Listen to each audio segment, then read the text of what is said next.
तो सर स्वागत है हमारे YouTube चैनल पर आपका। जो भी दर्शक आपको देख रहे हैं थोड़ा सा अपने बारे में बताइए, और जो पहली बार देख रहे हैं थोड़ा सा अपने फार्म के बारे में बताइए और अपने फार्म की लोकेशन के बारे में बताइए। जी सर। नमस्कार सर, मेरा नाम शिवराज है। जी। न्यू दाइमा गोट फार्म मेरा फार्म का नाम है। हाँ। और जो मेरा फार्म है वो डूंगरिया खुर्द के अंदर है, राजस्थान अजमेर से मैं बिलोंग करता हूँ। बिल्कुल। मैंने पहले भी आपके वीडियोस बनाए हैं, शूट किए हैं, और बहुत अच्छा रिस्पांस भी मिलता है। जिस तरीके से डिटेल में इंफॉर्मेशन आपसे हमें मिलती है, तो आज क्या दिखाने वाले हैं और किस टॉपिक के ऊपर अब हम बात करने वाले हैं, ये थोड़ा सा बताइए। जी सर, अपन अभी जैसे सर्दी का मौसम है, तो जो नया फार्मिंग स्टार्ट करना चाहते हैं जी, उनके लिए है कि अब उनके मन में एक रहता है कि यार मैं छोटे बच्चों से चालू करूं या बड़ी फीमेल से चालू करूं। कंफ्यूजन रहता ही रहता है।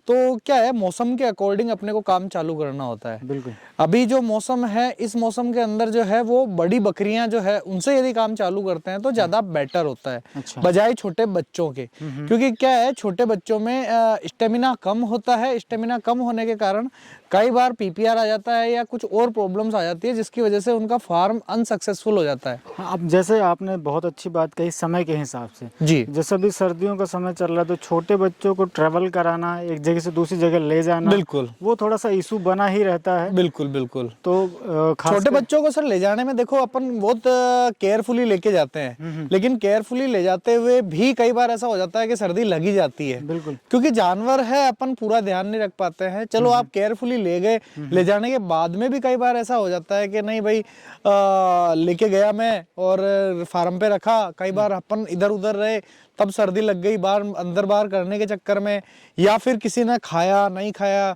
किसी एक दो बच्चे में पीपीआर वगैरह आ गया, तो वो एक थोड़ा सा दिक्कत रहता है छोटे बच्चों के साथ में इस मौसम के अकॉर्डिंग। बाकी इस मौसम के लिए मेरे हिसाब से फीमेल ज्यादा बेटर होती है। चलिए, तो कुछ फीमेल देखते चलते हैं। बिल्कुल सर, अपने पास में अभी 15-20 फीमेल अभी अपने पास में खड़ी है। आप देख सकते हैं, इसके अंदर कुछ कटिंग की है, कुछ फार्मिंग की है, कुछ अब प्रेग्नेंट होगी। छोटा लोट है, ज्यादा बड़ा नहीं है। आप देख सकते हैं, इसमें ब्रीडर भी है मेरे पास में। ये देखिए आप, गुजरी की फीमेल है। अभी ये पट है। अब ये प्रेग्नेंट अब होगी। अच्छा। हाँ, ये छोटी प्रेग्नेंट, मतलब वो प्रेग्नेंट होने वाली फीमेल है। अच्छा, पट जिसको बोलते हैं। यार जो पट है। हाँ, ये क्या है, ये साइज अपन यदि कम से कम अपने को ये साइज लेना पड़ता है। हाँ। यदि अपन अभी फार्मिंग चालू करना चाहते हैं, जो फार्म तो ये वाला साइज जो होता है ये आसानी से अभी ग्रोथ कर लेगा। टाइम है इसके पास में। बिल्कुल। एक ये है सर, जैसे हाँ, ये बच्चा है, ये भी थोड़ा बड़ा है। वैसे तो अवॉइड करना चाहिए, लेकिन कर सकते हैं। ये भी पट्टी है। बिल्कुल। ये कितने महीने की होगी सर? ये सर अभी 4 महीने से 5 महीने के आसपास की पट है। वो जो पट मैंने आपको बताई थी वो 8 महीने 9 महीने के आसपास की पट है। तो मेरा मानना ये है कि यदि कोई ये चाहता है कि नहीं यार मेरा बजट कम है, तो वो बड़ी फीमेल नहीं अफोर्ड कर पा रहा, तो भी कम से कम 8 महीने 9 महीने की पट लेकर के भी अपना काम चालू कर सकता है। इसको चाहे तो रोक करके प्रेग्नेंट करवा सकता है कि भाई उसके पास में टाइम है 5 महीने का, रुक सकता है तो 5 महीने बाद प्रेग्नेंट करवाए, नहीं तो यहाँ पर भी प्रेग्नेंट करवा सकता है, लेकिन यहाँ से फिर हाइट नहीं बढ़ेगी। अच्छा, एक ये कारण हो जाता है कि भाई अगर 9-10 महीने की पार्ट लेता है जी, और उसे क्रॉस करा देते हैं तो हाइट रुक जाती है। हाइट रुक तो जाती फिर है। बकरी का विकास जो है वो बच्चे के साथ शुरू होता है। तो बिल्कुल फिर उसका बिल्कुल। पूरा बॉडी का जो कंसंट्रेशन है वो बच्चे के ऊपर चला जाता है। बच्चे के ऊपर चला जाता है। दूसरा देखो, जब भी बकरी बच्चे देती है तो उसके अंदर हार्मोन्स वगैरह चेंज हो जाते हैं। जैसे अपने यहाँ लेडीजों में या बाकी सब में होता है, उसी तरीके से सेम इनके अंदर भी होता है। बिल्कुल। कुछ और बकरियां दिखाइए सर। जी, मैं आपको ब्रीडर दिखाता हूँ। ये अपने पास में ब्रीडर है सर। ये ब्रीडर है मेरे पास में। ये ब्रीडर देखिए। बाकी आपको थोड़ी अच्छी एज में फीमेल भी दिखाता हूँ। ये 4 दांत में फीमेल है। आप इस फीमेल को अब आप देखिए, शेप देखिए आप। मेनली जो है ना वो शेप पे और बाकी इन सब चीजों पे काम किया हुआ है। अच्छा। ये सेकेंड टाइम प्रेग्नेंट गोट है। बहुत अच्छा। कुछ इसमें कटिंग की भी है, सारी वो नहीं है। कुछ कटिंग की फीमेल भी हमने इसके अंदर रखी है। बच्चों वाली भी है, एक जिसने बच्चे दे रखे हैं वो बच्चा उसी का है।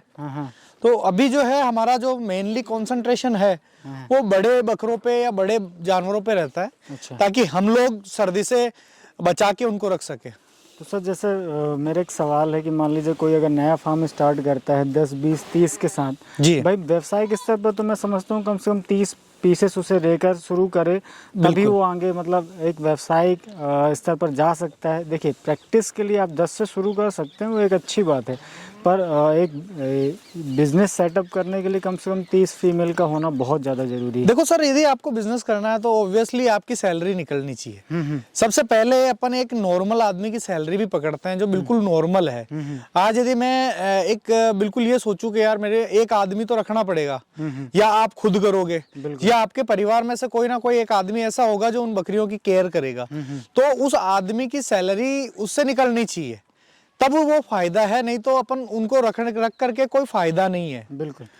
देखिए जैसे एक ये बकरी है, हाँ ये बहुत खूबसूरत बकरी है, पट है ये भी। हाँ हाँ, ये भी मुझे लगता है 10-11 महीने की होगी जी, ये 10 महीने के आसपास की पट है। बिल्कुल।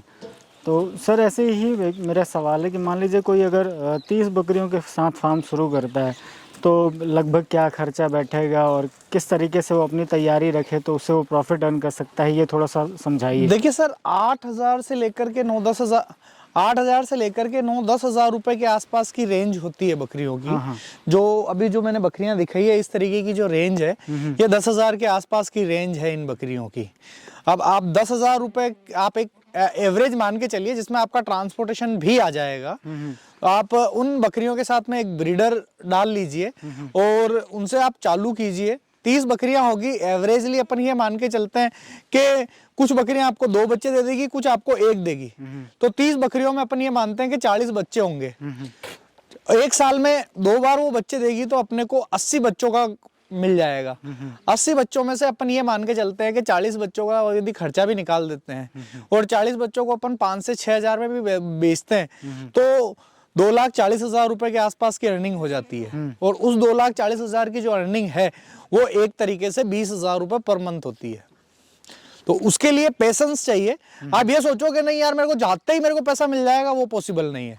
वो सिर्फ एक ट्रेडिंग करने वाले को मिल सकता है कि यार यहाँ से ले गया, वहां ले जाकर के बेच लिया। वो एक ट्रेडर का काम होता है। यदि आप ब्रीडिंग फार्म कर रहे हो तो आपको पेशेंस रखना पड़ेगा। पेशेंस रखने के बाद ही आप उस तरीके से काम कर सकते हो। एक बार के लिए आपको समय निकालना पड़ेगा। कई सारे लोगों की सोच होती है यार मेरा बजट कम है, मैं छोटे बच्चे लाके चालू कर लेता हूँ। बिल्कुल कर लो, लेकिन छोटे बच्चे को जब आप बड़े लेवल पे लेके जाओगे, छोटे बच्चे आप यदि बकरों में मेल में करते हो फिर भी एक ठीक है, लेकिन आप यदि फीमेल में यदि छोटे बच्चों में करते हो तो 8 महीने 9 महीने पहले उस फीमेल को पालोगे, फिर 5 महीने बाद वो बच्चे देगी, उसके 4-5 महीने बाद उसके बच्चे बिकेंगे। उतने लॉन्ग टाइम तक आदमी बिना अर्निंग के नहीं रह सकता। बिल्कुल। और फिर जैसे आपने बताया कि 30 बकरियां का इतना प्रॉफिट मिलेगा, और साथ में जो 40 बकरी थी वो मान लीजिए स्टॉक में आ जाएगी जी। 40 तो सेल करिए, 40 हमारे स्टॉक में आ जाएगी सर। और मोटा मोटी एक खर्च के बारे में बताइए, जिस तरीके से आपके यहाँ पे फीडिंग शेड्यूल रहता है, कितना खर्चा लमसम बैठता है। देखिए सर, अपन यदि 2 तरीके की फार्मिंग है, एक स्टॉल फीडिंग है और एक बाहर ले जाने की फार्मिंग है। कई सारे लोग ये सोचते हैं, बोले स्टॉल फीडिंग करते हैं, तो स्टॉल फीडिंग बकरों के लिए ज्यादा बेटर होती है बजाय बकरियों के। और वो भी जो हम कैस्ट्रेटेड मेल रख रहे हैं बधिया वाले जी, उन्हीं के लिए, जो उन्हीं के लिए। बाकी मेरा मानना ये है कि स्टॉल फीडिंग पे नहीं रखना चाहिए। स्टॉल फीडिंग से क्या है कि अपने को फीडिंग कॉस्ट बढ़ जाती है। लेकिन हाँ, अभी जैसे ये खेत है, इस खेत में मेरे पास में चारा है तो मैं स्टॉल फीडिंग पे रख सकता हूँ, क्योंकि मेरे पास में है खिलाने के लिए। मेरे को कहीं से खरीद के नहीं खिलाना, तो मेरी ये कॉस्ट तो बच गई। बिल्कुल।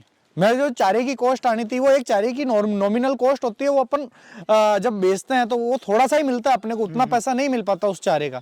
तो वो आप ये मान के चलिए कि वो चारे की कॉस्ट आपको यहाँ बच गई। उसकी ट्रैवलिंग कॉस्ट भी होती है चारे की, बहुत सारी चीजें हो जाती है, वो सारी चीजें बच गई। आपने यहीं पे रखी तो कोई बात नहीं, यहाँ रखो, आराम से खिलाओ पिलाओ। हाँ, आप जो अनाज दे रहे हो उसका पैसा आपका थोड़ा सा लगता है, वो आप मान के चलिए 8 से 10 रुपए पर डे का एक्सपेंसेस आता है। कि 10 रुपए यदि आप आधा केजी अनाज भी देते हो तो 10 रुपए में मेरे हिसाब से हो जाता है। बिल्कुल। 10 रुपए का अनाज आपने दिया, 300 रुपए महीने का अनाज हुआ, पूरे साल का 3600 का हुआ। जो मैंने कॉस्ट पकड़ी वो 5000 रुपए कॉस्ट पकड़ी है खर्चे की, जिसमें मैंने और भी बहुत सारी चीजें पकड़ ली कि चलो यार और भी खर्चा करेगा आदमी, उनको दलिया भी देगा और भी सारी चीजें करेगा, तेल वगैरह भी देगा, जब वो बच्चे दे रही होगी तब और भी खर्चे आते हैं छोटे छोटे, तो उन सबको कॉस्ट मान करके मैं एक बार 5000 रुपए मैंने मंथली पकड़ी है, ईयरली पकड़ी है, सॉरी ईयरली जी। तो जो हमने 2,40,000 रुपए करे थे वो आराम से इससे रिकवर आराम से रिकवर हो सकते हैं। बिल्कुल। और आपके यहाँ पर किस तरीके से वैक्सीनेशन शेड्यूल रखते हैं या किसी को रखना चाहिए? कौन कौन देखो सर, प्रेग्नेंट फीमेल को तो अपन वैक्सीनेशन नहीं करते हैं।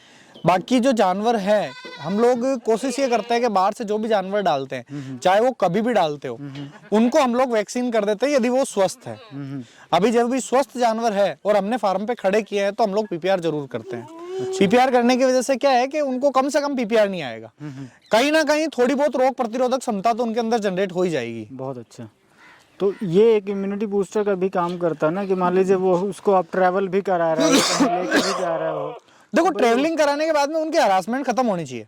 ऐसा नहीं है कि वहां से लाया और लाते ही मैंने लगा दिया, वो नहीं है, वो चीज पॉसिबिलिटी नहीं है। टाइम भी देना होता है, टाइम भी देना होता है, सारी चीजें करनी होती है के लिए भाई एक स्ट्रेस भी मैनेजमेंट जरूरी हो जाता है। जी, बकरी कहीं से भी लेकर आते हैं तो एक वो स्ट्रेस में रहती है, फिर हमने लाते ही टीका दे दिया तो एक अलग स्ट्रेस में आ जाएगी। तो उसको ध्यान में रखते हुए भाई जो भी आप देख रहे हैं, तो कम से कम अगर आप ले रहे हैं, सर लोग वैक्सीनेशन तो करते ही करते हैं, पर ये बात का भी ध्यान रखें कि आप वैक्सीनेशन के लिए बोल रहे हैं तो कम से कम 7 दिन का समय दीजिए। 7 दिन का समय दीजिए और आप देखिए कि वो स्वस्थ है उस टाइम पे या नहीं है। नहीं है, पता चला वो पहले से स्वस्थ नहीं है, आपने दे दिया तो फिर वो और अस्वस्थ हो जाएगी। हाँ, और टीका देने के बाद जनरली बकरियां स्ट्रेस पे आती ही आती हैं। देखो, एक बार के लिए शरीर में गर्मी पैदा करता ही करता है। बिल्कुल, ये हमने अपने जब खुद को वैक्सीनेट कराया तब हमने देखा। हाँ, जब अभी तो हर आदमी को समझ में आया होगा, क्योंकि कोरोना के टाइम पे जब सरकार ने वैक्सीनेशन किया था तो उसके बाद में हर आदमी को समझ में आया होगा कि वैक्सीनेशन के बाद में आदमी बीमार भी हो जाता है, बुखार भी आता है, बहुत सारी चीजें हो जाती है। जी जी।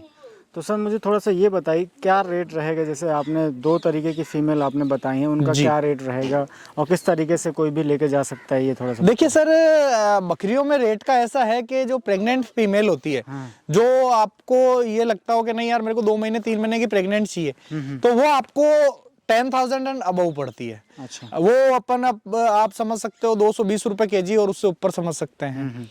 और उसमें भी यदि अपन हैवी क्वालिटी लेते हैं, अच्छे वजनदार बकरियां लेते हैं जिसका वेट 80 केजी 90 केजी होता है, फिर उसके लिए फिर और रेट बढ़ जाता है, 250 तक चला जाता है। अच्छा। फिर एक वैरायटी ये भी आती है जिसमें कोई रेट ही नहीं होती है, वो सीधे नंग से ही बिकती है। कि नहीं यार ये तो क्वालिटी मतलब हैवी क्वालिटी हो गई, हैवी क्वालिटी है जी। और तो उसका तो फिर अपन केजी पे, उसका वो फिर केजी पे या उस पे करना फिर वो बेकार है। जब एक फार्म से ले रहे हो और एक छोटा फार्म चालू कर रहे हो, जब फर्स्ट टाइम चालू कर रहे हो तो वैसी बकरियों में आपको घुसना भी नहीं चाहिए। आप मान के चलिए आप 50,000 की एक फीमेल लेके गए किसी आदमी से, 50,000 की फीमेल ले जाने के बाद में आपके वहां पे वो बीमार हो गई या किसी कारण से उसकी डेथ हो गई, तो आपको लॉस होगा 5 बकरियों का। अभी ये वाली बकरियां हैं, आप पहले चालू कीजिए, मैं कह रहा हूं कम पैसा कमाओ लेकिन एक बार शुरुआत करो। हमेशा पेशेंस होना चाहिए, वो पेशेंस रखेगा, 1 साल रखेगा, उसको समझ में आ जाएगा बकरियां किस तरीके से रिएक्ट करती है। फिर आपने जब इनकम करी उसमें से 2 बकरी 3 बकरी 2 बकरी 3 बकरी आप रिप्लेस करते जाओ ना। जी जी, ये रोटेशन तो बनाना ही पड़ेगा, वो रोटेशन बनाना पड़ेगा आपको। बिल्कुल बिल्कुल। आप ये सोचो कि नहीं यार मैं एक ही बार में मैं 50-50 हजार वाली फीमेल डाल देता हूँ 50, तो उसमें पैसा भी कितना लग जाएगा और वो बेचने के लिए, वो खरीदने के लिए वैसे कस्टमर भी लगते हैं। और नहीं देखिए, आज इनका मान के चलिए मेरे को एक बकरी बीमार हो गई, ठीक है, वो इस लेवल पे चली गई कि उसका मरना तय है, तो मैं उसको कसाई को भी दे सकता हूँ, बराबर ना। तो मैंने 10,000 में खरीदी ना, मेरे को 8,000 तो रिकवर हो जाएगा।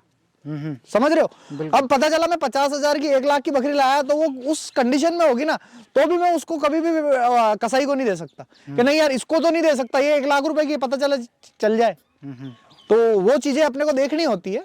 नॉर्मल बकरियों से जो आदमी पहली बार चालू कर रहा है, और अपन बात भी उन्हीं की कर रहे हैं जो फार्मिंग नया फार्म स्टार्ट करना चाहते हैं या उनके लिए, तो उनको नॉर्मल बकरियों से चालू करना चाहिए और उसी कॉन्सेप्ट पे चलना चाहिए। बिल्कुल। एक बार जब आप कर लोगे, एक्सपीरियंस हाथ में आ जाएगा, फिर आप चाहे जिससे करो ना, क्या दिक्कत है, आप बोर रखो, क्या दिक्कत है। हाँ हाँ। लेकिन जब तक आपको कोई एक्सपीरियंस ही नहीं है तब तक आपको नॉर्मल और उन बकरियों में चलना चाहिए जिनका पावर अच्छा होता है, इम्यूनिटी पावर अच्छा है, जैसे सिरोही है, गुजरी है, अजमेरा है, कोटा है, इस टाइप की जो बकरियां हैं ये अच्छी इम्यूनिटी पावर होती है। आप सोचो पहली बार में सोजत तोतापुरी डाल लोगे, वो भी मेरे हिसाब से गलत है। अच्छा। उसमें भी क्या है, सेंसिटिव ब्रीड है, थोड़ा सा चांसेस कम होता है, तो आप पहली बार में फेल नहीं हो उसके लिए आप मेरे हिसाब से ये ब्रीड डालें। अच्छा, तो कोई भी जैसे नया आदमी है फार्म पर कैसे आ सकता है, एग्जैक्ट लोकेशन थोड़ा सा बता दीजिए। जी सर, आपको फार्म पे आने के लिए हमारे पास में, हमारे यहाँ पे अजमेर में है रेलवे स्टेशन, जहाँ पे आ सकते हैं। वहाँ से पुष्कर आ सकते हैं बस के थ्रू, या फिर अजमेर आकर के कॉल कर सकते हैं, हम लोग उनको पिक भी कर लेंगे। पुष्कर से भी हम लोग पिक कर लेते हैं, कोई दिक्कत नहीं है। हमारा फार्म जो है वो अजमेर से 15-16 किलोमीटर की दूरी पे है और पुष्कर से मात्र 6 किलोमीटर की दूरी पे है। तो पिकअप करने में कोई दिक्कत नहीं है, हम लोग आपको पिक कर लेंगे। हमारे फार्म पे रहने की, खाने की सारी व्यवस्थाएं हैं। यदि आपको अच्छा लगता हो यहाँ रुक सकते हो, चाहे तो आप यहाँ आकर के देख के आपको पसंद नहीं आता हो आप दूसरी जगह भी जा सकते हो। ऐसा कंपलसरी नहीं है कि यार यहाँ आए अब थोड़ा सा वो और लग रहा है यहाँ रुकना नहीं रुकना, वो वैसा कोई दिक्कत नहीं। बिल्कुल भी।